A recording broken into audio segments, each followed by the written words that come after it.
Imagine waking up after weeks of dieting, only to find out you've lost more muscle than fat. Sound impossible? It's happening to tons of people right now, and I'm here to make sure it doesn't happen to you. They say you can't spot reduced fat, so why is it always your belly that shows up first and disappears last? What actually burns fat faster? Cardio or lifting weights? Is working out on an empty stomach better? And is there any lazy method that might work slowly but runs on autopilot? In today's video, I've pulled together the most common fat loss questions from all over the internet to break down how it really works and how you can burn fat in the fastest way possible, so you're not wasting time, energy, or money on things like magic creams or fat melting belts. Once you understand everything, we'll build a plan that's smart, practical, and designed to deliver real results. So, how does your body burn fat?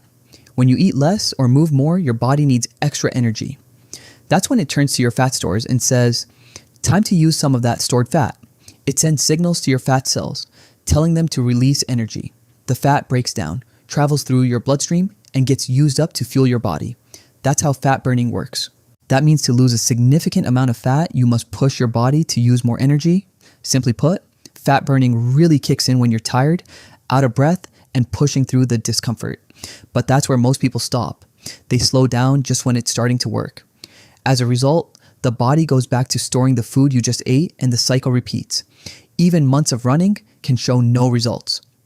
Like I said, to tap into stored fat, you have to push your body to the point where it can't generate energy fast enough. And the longer you stay in that state of exhaustion, the more your fat burning compounds. Here's the crazy part. Every breath you're exhaling in that moment is literally burned fat. Yes, once fat is broken down and burned, it leaves your body as carbon dioxide through your lungs and as water through sweat, breath, and urine. But a word of caution, it might seem like a simple process, but more often than not, your body gets it wrong and starts burning muscle instead of fat. I'll explain that in a moment. But first, let's talk about why we don't lose fat from the places we actually want to. They say you can't spot reduced fat, so why is it always your belly that grows first and leaves last? The answer lies in how your body decides where to store and where to burn fat. It's not random. It's based on genetics, blood flow, and hormone sensitivity. We inherit our fat storing patterns from our parents. For men, fat tends to accumulate first in the belly and leave last. For most women, it's the hips, thighs, and lower belly that hold on the longest. But why the belly specifically? Because it has lower blood flow, which means fewer fat-burning hormone signals actually reach it. And more importantly, the belly contains more alpha-2 receptors and fewer beta-2 receptors. These receptors act like gatekeepers. When fat-burning hormones arrive and signal the need for energy, beta-2 receptors respond fast. They open the vault and release fuel. But alpha-2 receptors are stubborn. They say, hold on, we might need this later, and keep the vault locked. That's why belly fat is so resistant. It's biologically programmed to hang on. But here's the good news. When I walk you through the exact method to burn fat, I'll also show you how to trick those stubborn alpha-2 receptors.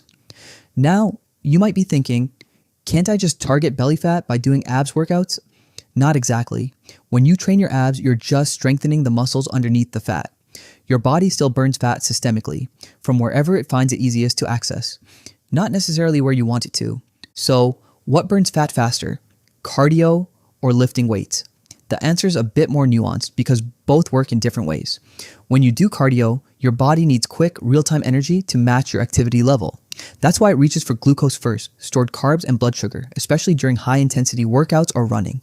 Fat takes longer to break down and needs more oxygen to burn, which your body doesn't have enough of in those intense moments. Now, you might be wondering, if cardio doesn't burn fat during the workout, then what's the point? Here's the truth. It absolutely does burn fat, but not instantly.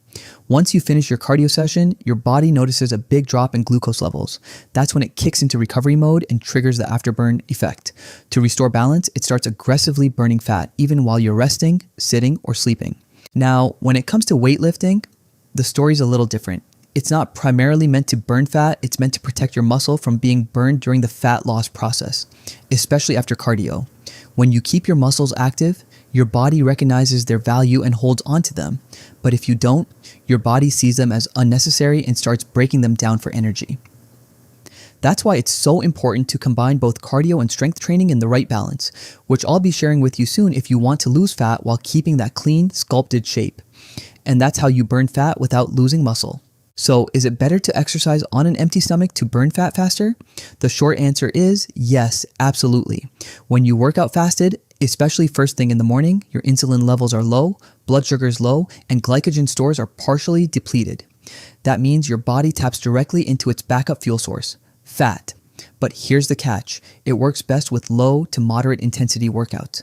Push too hard and your body may switch back to burning muscle or glucose instead. With weightlifting or high intensity interval training, working out on an empty stomach can actually backfire. You'll feel weak, lose performance, and in some cases even feel lightheaded, so it's not the best option for everyone.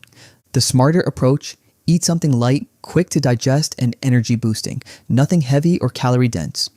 Does sweating more mean you're burning more fat? The answer is no. Sweat is your body's cooling system, not your fat burning meter. When you exercise, your muscles generate heat and your body sweats to cool you down. Why does our weight drop after sweating? The reason is obvious. Sweat is literally water. When it leaves your body, it's just temporary weight loss. It goes back to the same level when you drink water again.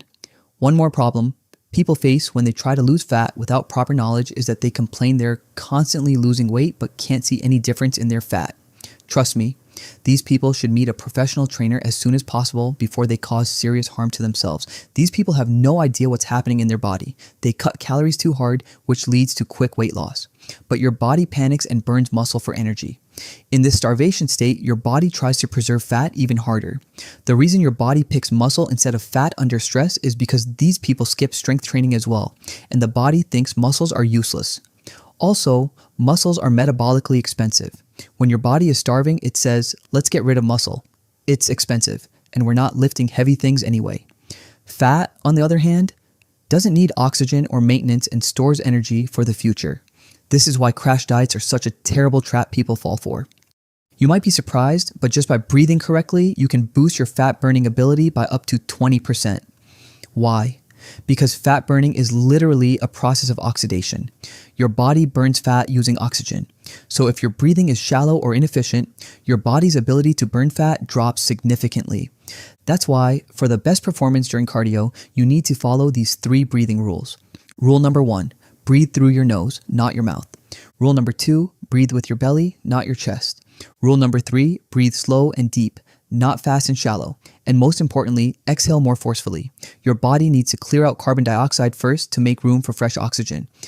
Now that you understand how fat burning actually works, this is the perfect time to build a weekly fat burning plan that's fast, highly efficient, and carefully designed to avoid all the traps and mistakes we've talked about so far.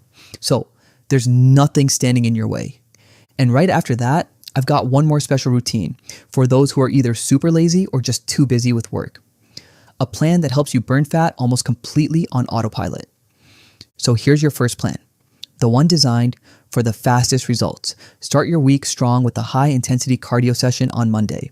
This could be sprint intervals, fast cycling, or aggressive hill runs. Begin with 10 minutes of steady running to warm up, then go into 6 to 8 rounds of 1-minute sprints, each followed by a 90-second walk or slow jog. This combination rapidly drains your glycogen stores and forces your body to tap into deep fat burning mode. On Tuesday, go for a full body weight training session lasting around 45 to 60 minutes. Focus on heavy compound movements like squats, deadlifts, rows, and presses. Then, right after your workout, take a 20-minute slow walk. Since your glucose stores are already depleted from lifting, this walk allows your body to switch directly into fat burning mode, using oxygen and stored fat as fuel. Wednesday is your steady cardio day. Pick an activity like cycling, jogging, or a brisk walk on the treadmill.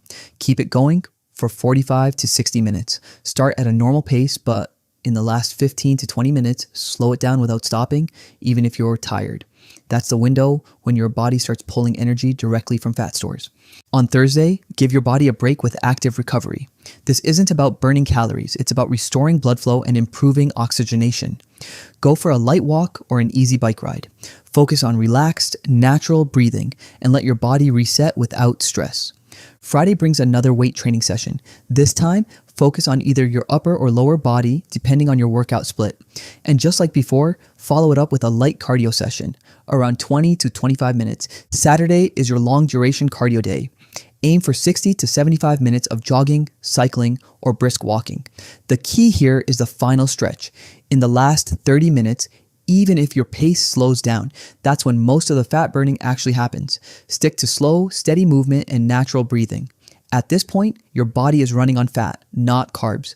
Sunday is your rest day. You can take full rest or go for a gentle 15 to 20 minute walk focused purely on recovery, deep breathing, and mental clarity. No pushing, no goals, just light movement if your body feels like it. Now, here's a crucial section. What to eat.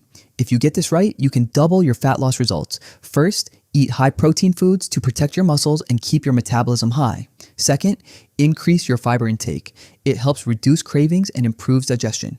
Third, stay in a caloric deficit so your body burns fat as its primary fuel source. And don't forget to drink 3 to 4 liters of water every day. Now, one non-negotiable rule: avoid sugar and processed junk at all costs. Just 5 minutes of sugary indulgence can wipe out 2 days of clean effort. And finally, sleep. You must get at least 7 to 8 hours every night. No compromise. Without proper sleep, fat loss becomes almost impossible. Now let's talk about the people who are too busy with work or just not looking for fast results. This method runs almost entirely on autopilot. Instead of chasing fat loss through intense effort, we shift the way your entire system operates by updating your daily habits in 3 simple phases. Phase 1. Move lightly. Add gentle movement after every meal, just 10 to 15 minutes of walking. Take phone calls while walking. Do your own chores like cleaning, mopping, or light gardening. And always choose stairs over elevators. These small actions don't tire you out, but they quietly keep your metabolism active throughout the day. Phase 2. Eat smartly, eat slowly, aim for at least 15 to 20 minutes per meal. Stop eating when you're about 80% full. Make sure there's some protein in every meal, and when possible, swap refined carbs for whole grains. Phase 3. Sleep deeply. Aim for a full night of restful sleep each night. Make sure your bedroom is cool, dark, and free from distractions. Now, here's the truth. This plan takes time, but the best part, it rewires your mindset. And once that happens, you'll never slip back into unhealthy patterns again.